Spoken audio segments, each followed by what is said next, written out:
pilot. When docking's complete, blow off the hatch. Too much. My first assignment on Delta, and I've got command responsibilities. This is Mike from Junkyard Crafts and Builds, and this video is going to cover the unboxing and first impressions of G.I. Joe Classified Series, Dusty.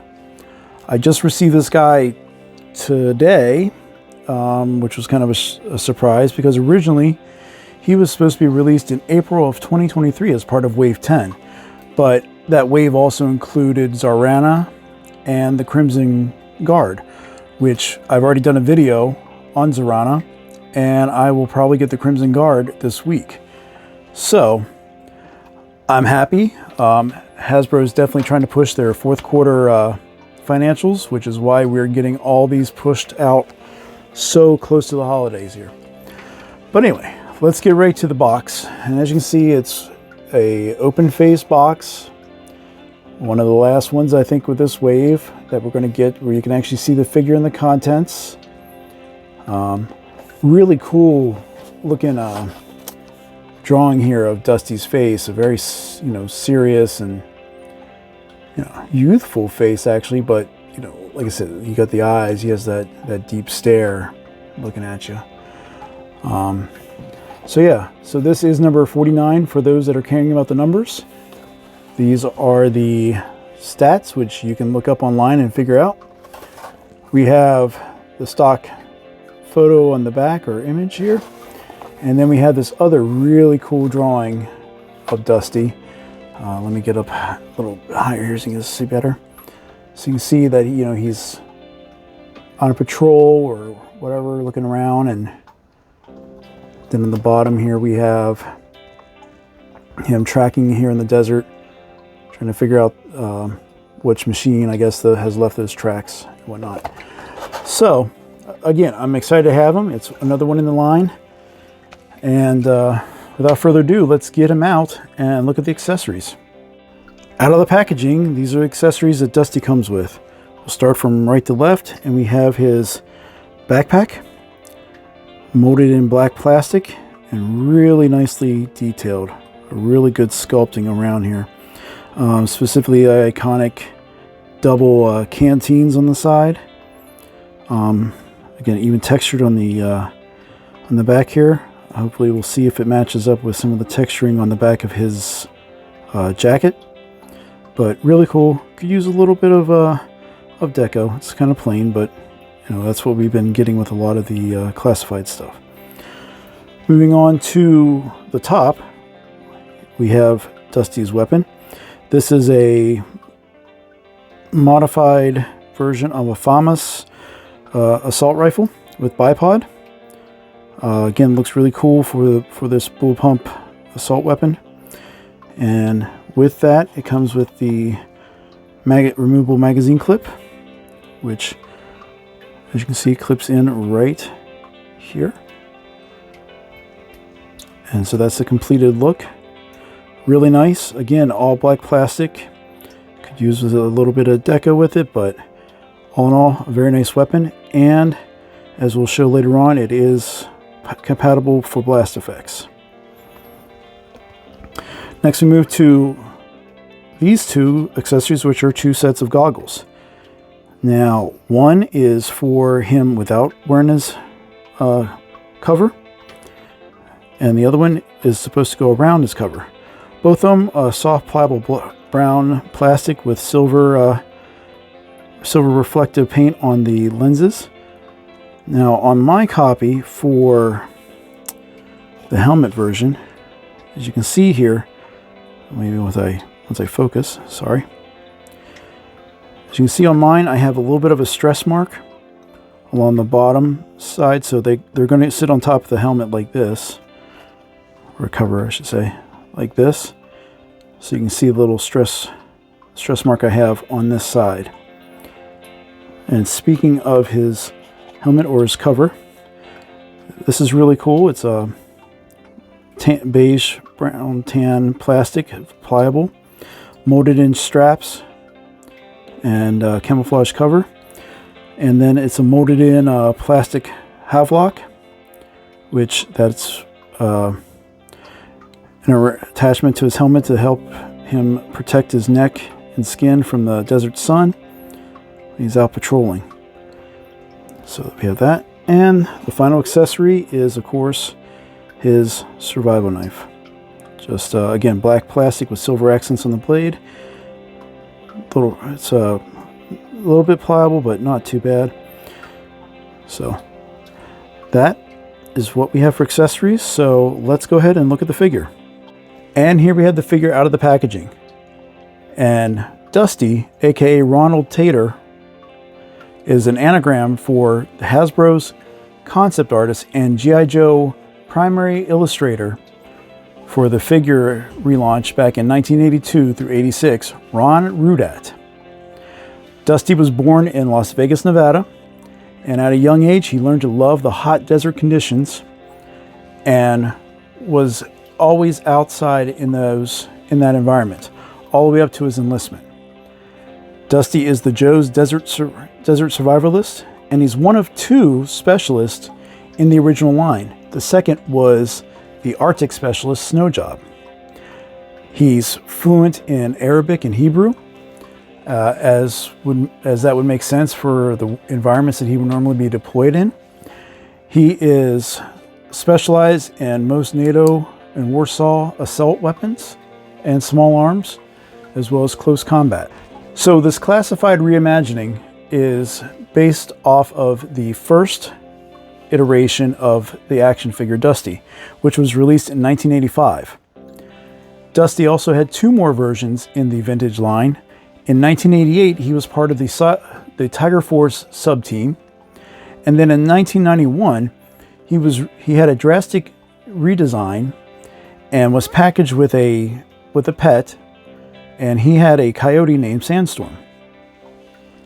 His first comic appearance was in the Marvel G.I. Joe comic number 58, and in the Sunbow animation, he was always seen as a background character, fighting along against Cobra. He did have one episode dedicated to him, which was called The Traitor. Can I get you anything? No, thanks. I'm waiting for someone. Well, handsome, let me know if she don't show up. Hello, G.I. Joe. Hey, I know you. You're with Extensive Enterprises. No, we are Extensive Enterprises. Look, I don't talk to creeps who do business with Cobra.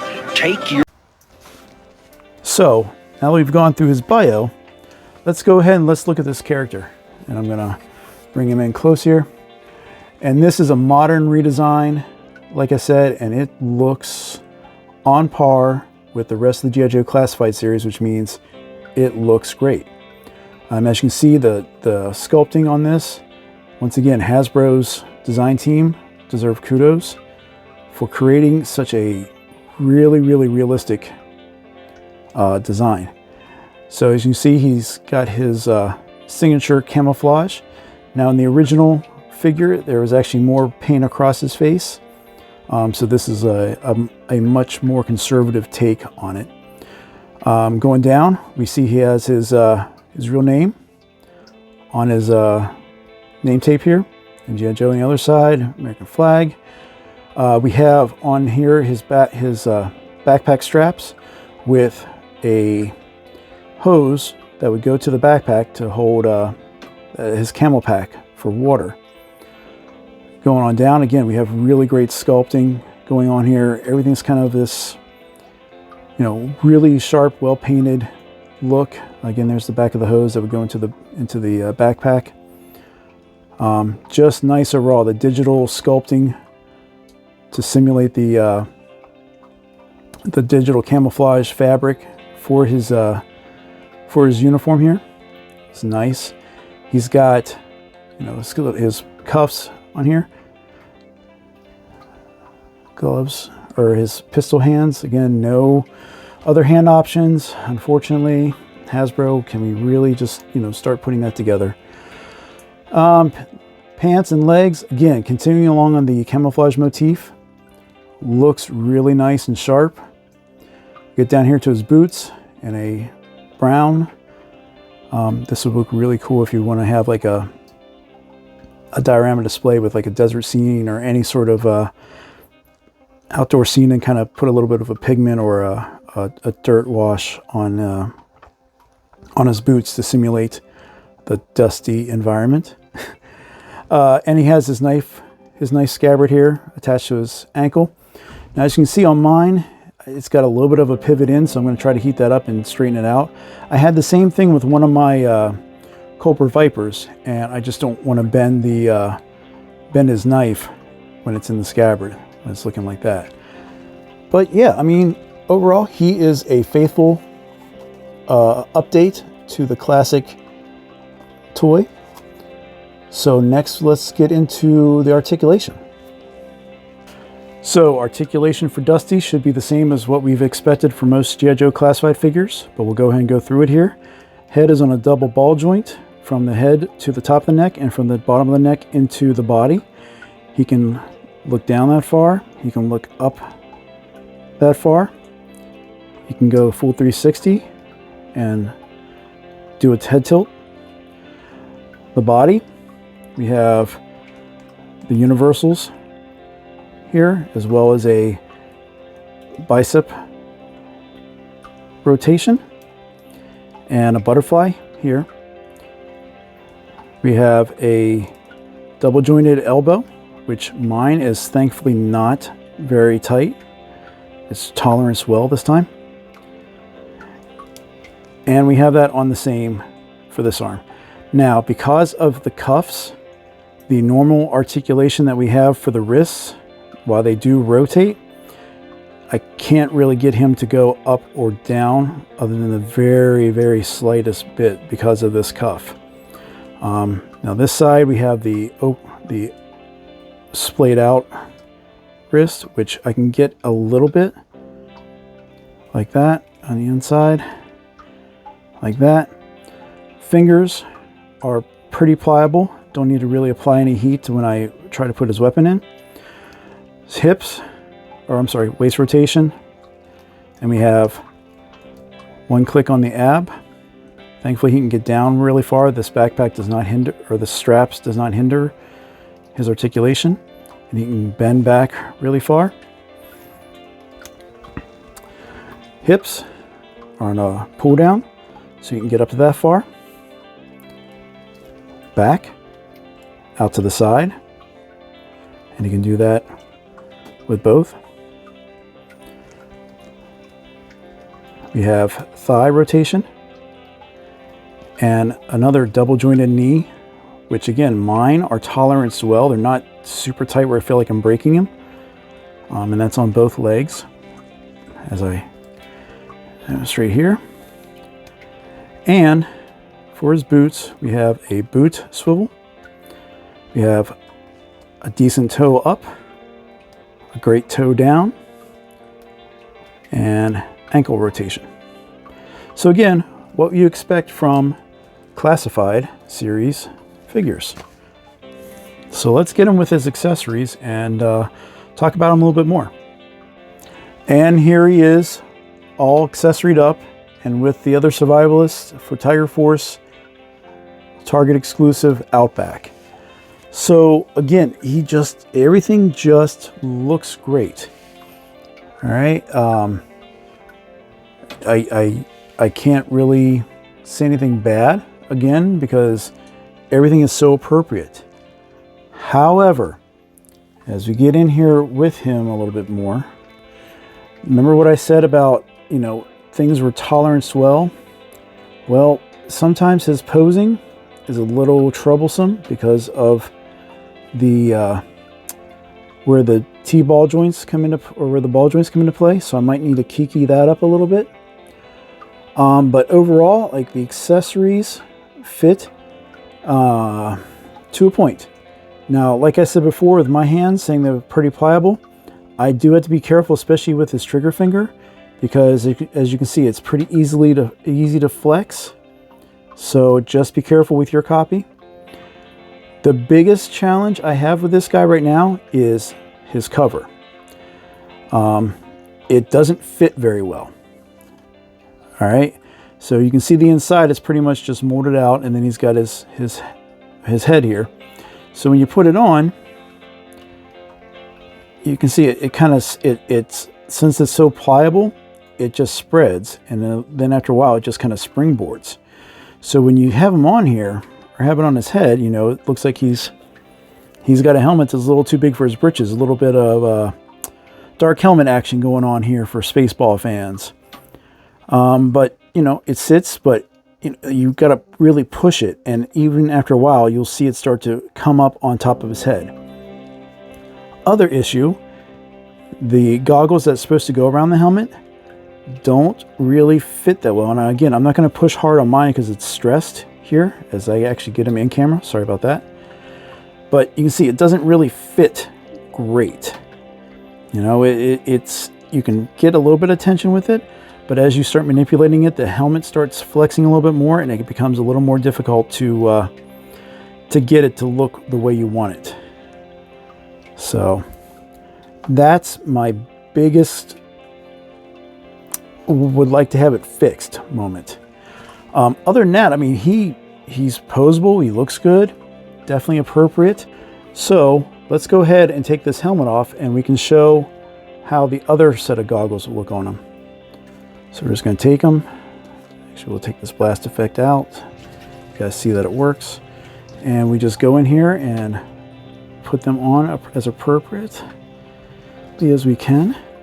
And again, it's that pliable plastic. You just got to kind of flex plastic around each other to get it in place. But there's that. And then if we take the other ones off, 3, 2, 1.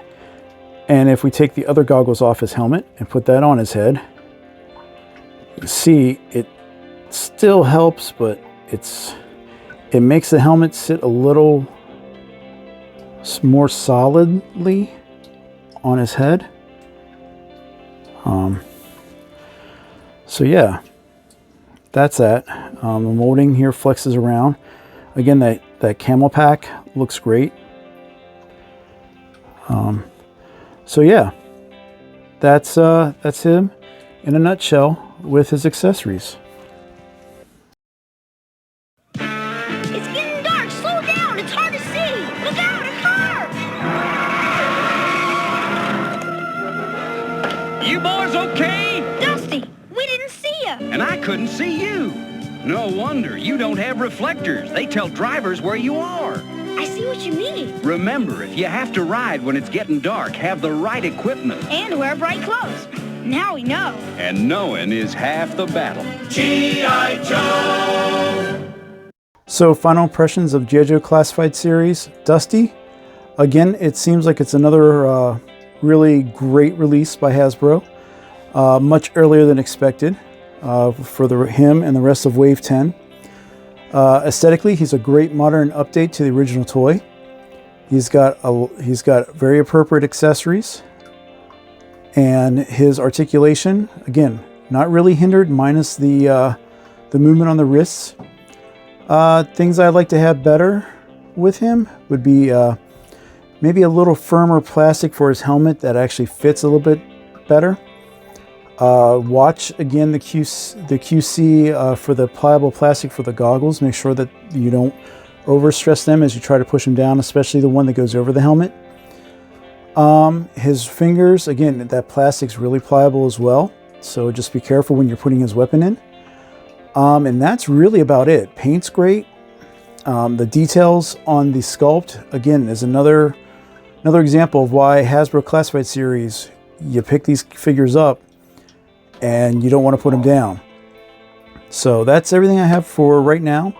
Thanks for watching, and I hope you enjoy the pictures at the end. Bye.